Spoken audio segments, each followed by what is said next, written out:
என் அன்பு சகோதர சகோதரிகளே, ஆண்டவரும் உலக இரட்சகருமான இயேசு கிறிஸ்துவின் நாமத்தில் என் அன்பின் வாழ்த்துக்கள். கர்த்தர் உங்களை ஆசீர்வதிப்பாராக. பிரியமானவர்களே, இந்த டிசம்பர் மாதம் முதல் தேதியிலே உங்களை சந்திப்பதிலே மிகுந்த மகிழ்ச்சி அடைகிறேன். கர்த்தருடைய நாம மகிமைப்படட்டும். இந்த பண்டிகை காலங்களிலே கர்த்தர் உங்கள் குடும்பத்தை எல்லா ஆசீர்வாதங்களாலும் கிருபைகளாலும் நிரப்பி ஆண்டவர் உங்களை எல்லா விதமான நன்மைகளினாலும் முடிசூட்டுவாராக. பிரியமானவர்களே, இந்த மாதம் நம்முடைய வாழ்க்கையிலும் தேவன் பெரிய காரியங்களை செய்வாராக. 12வது மாதத்தை காணும்படி தேவன் நமக்கு அனுக்கிரகம் செய்தார். தேவனுடைய அளவற்ற இரக்கம் 11 மாதமும் ஒரு தகப்பனை போல தூக்கி சுமந்தார். தாயை போல தேற்றி அணைத்து கொண்டார்.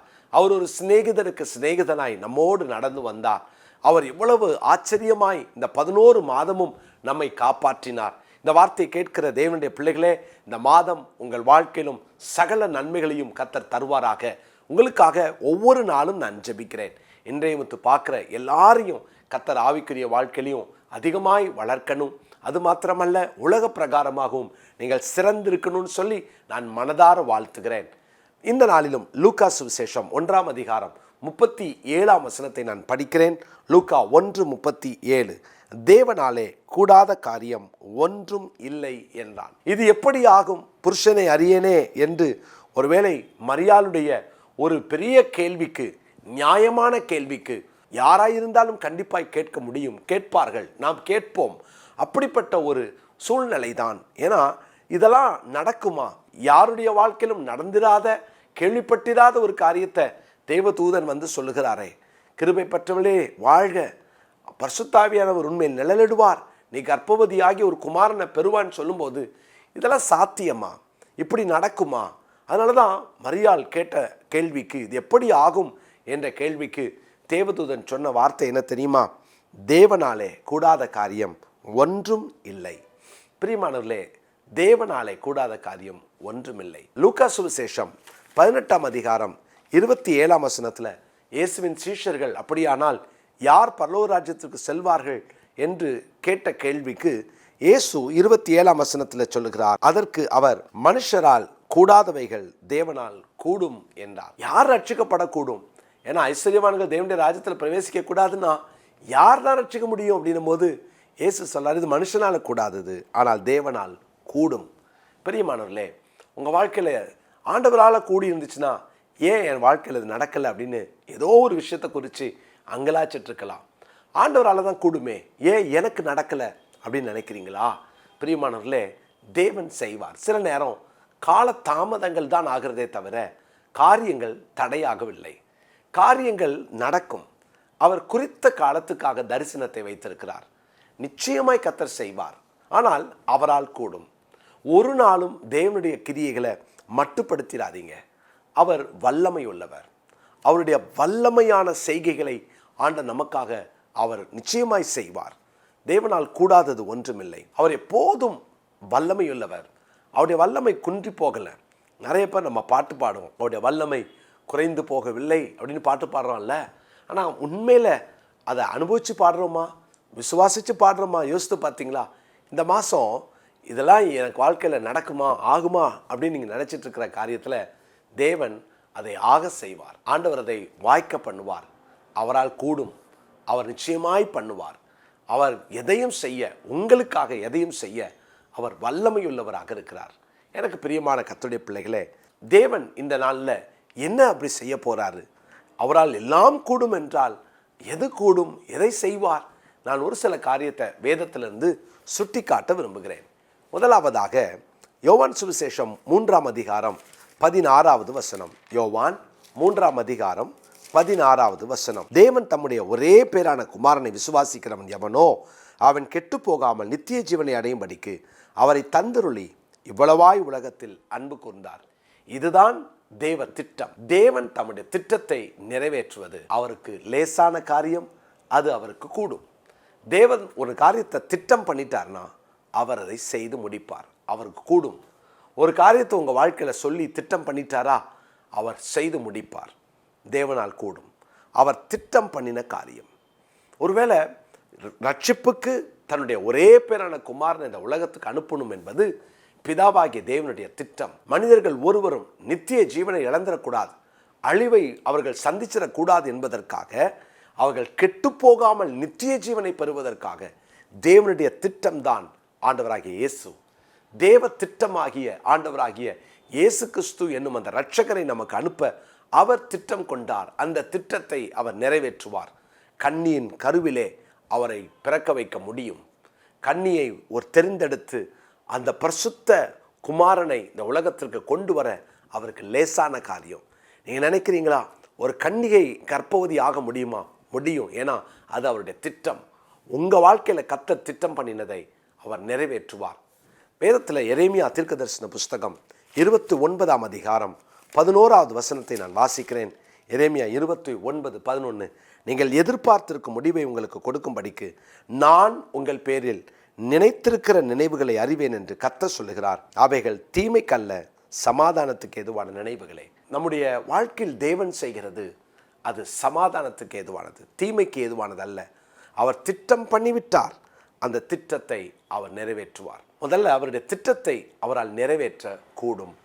இரண்டாவதாக ஆதியாகமத்தின் புஸ்தகம் 18ஆம் அதிகாரம் 14வது வசனத்தை நான் படிக்கிறேன். ஆதியாகமம் 18ஆம் அதிகாரம் 14வது வசனம். கர்த்தரால் ஆகாத காரியம் உண்டோ?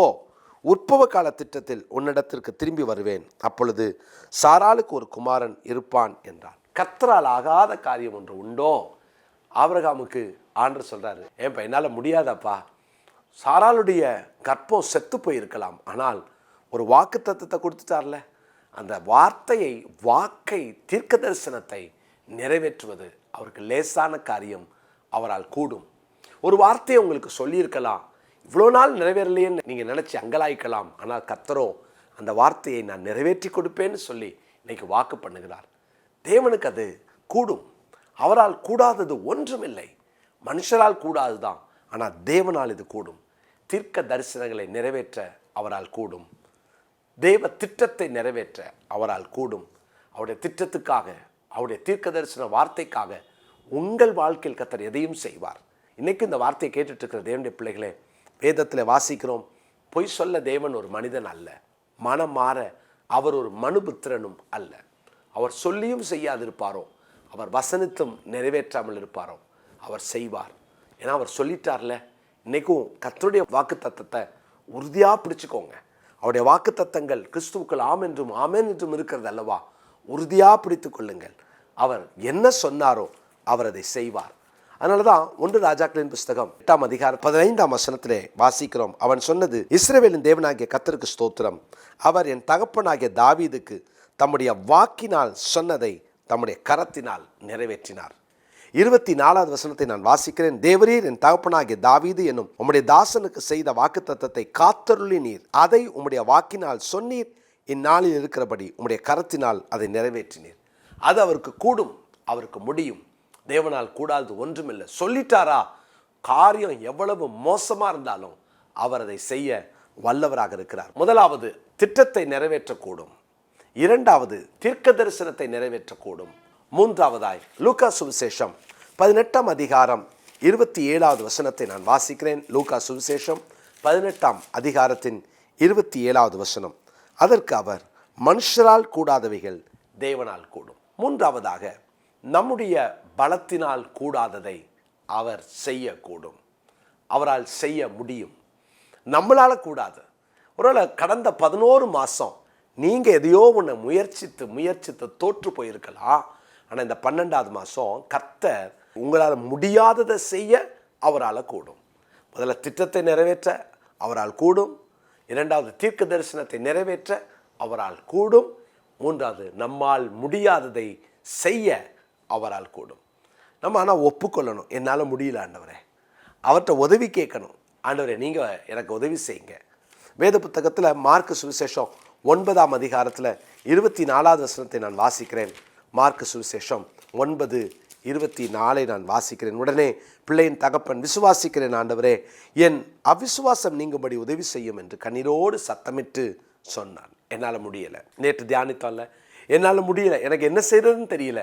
ஆண்டர்கிட்ட என்னால் முடியலைன்னு ஒப்பு கொடுத்துட்டா மற்றதை அவர் பார்த்துக்கொள்வார். 11 மாதம் உங்கள் மாம்சத்தில் நீங்கள் நிறைவேற்ற நினைச்சதை நிறைவேற்ற முடியாமல் தோற்று போயிருக்கலாம். கர்த்தருடைய கைகளில் காரியங்களை ஒப்பு கொடுத்துட்டு அமர்ந்திருந்து கர்த்தர் எப்படிப்பட்டவர் என்பதை நீங்கள் பாருங்கள். இந்த டிசம்பர் மாதம் தேவனால் கூடாத காரியம் ஒன்றுமில்லை. திட்டத்தை நிறைவேற்ற அவரால் கூடும், தீர்க்க தரிசனத்தை நிறைவேற்ற அவரால் கூடும், நம்மால் செய்ய முடியாததை அவர் செய்ய அவரால் கூடும்.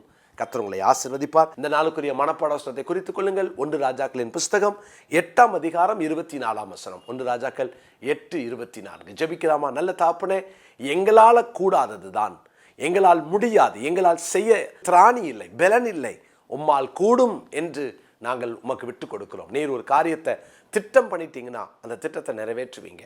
ஆண்டவரே, ஒரு காரியத்தை குறித்து நீங்கள் தீர்க்க தரிசன வார்த்தையை கொடுத்துட்டீங்கன்னா அதை நீங்கள் நிறைவேற்றுவீங்க.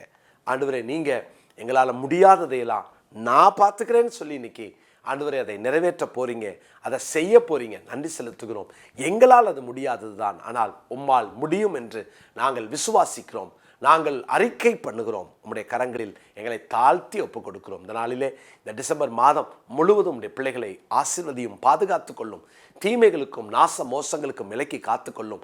அப்பா, உடைய பிள்ளைகளுடைய பிரயாணங்களை வாய்க்க பண்ணும், தேவைகளை சந்தியும், நன்மையும் கிருபையும் தமது பிள்ளைகளை தொடரட்டும். அப்பா, உடைய பிள்ளைகளுடைய எல்லா விதமான வீண் செலவுகள், மருத்துவ செலவுகளுக்கும் விலக்கி காத்துக்கொள்ளும். கர்த்தருடைய ஆவியானவர் தமது பிள்ளைகளை பொறுப்பெடுப்பீராக, ஆளுகை செய்வீராக. எல்லா விதமான நோய்களுக்கும், பிசாசின் கிரியைகளுக்கும், தந்திரங்களுக்கும், எல்லா பாவ சாபங்களுக்கும் எங்களை விலக்கி காத்துக்கொள்ளும். இந்த மாதம் முழுவதும் கர்த்தர் நடத்துங்க. பண்டிகை நாட்களுக்கு தேவையான கிருபைகளை தாங்க. யார் யார் என்னென்ன தேவைகளோடு இருக்காங்களோ அந்த தேவையெல்லாம் சந்திச்சிருங்க. நன்மையினாலும் இரக்கத்தினாலும் கிருபையினாலும் உங்கள் பிள்ளைகள் அலங்கரிக்கப்படுவார்களாக. இந்த மாதம் முழுவதும் கர்த்தருக்குள்ள நாங்கள் ஓங்கி வளர, கர்த்தரோடு நடக்க, கர்த்தருக்காக சாட்சியாய் வாழ எங்களை அர்ப்பணிக்கிறோம்.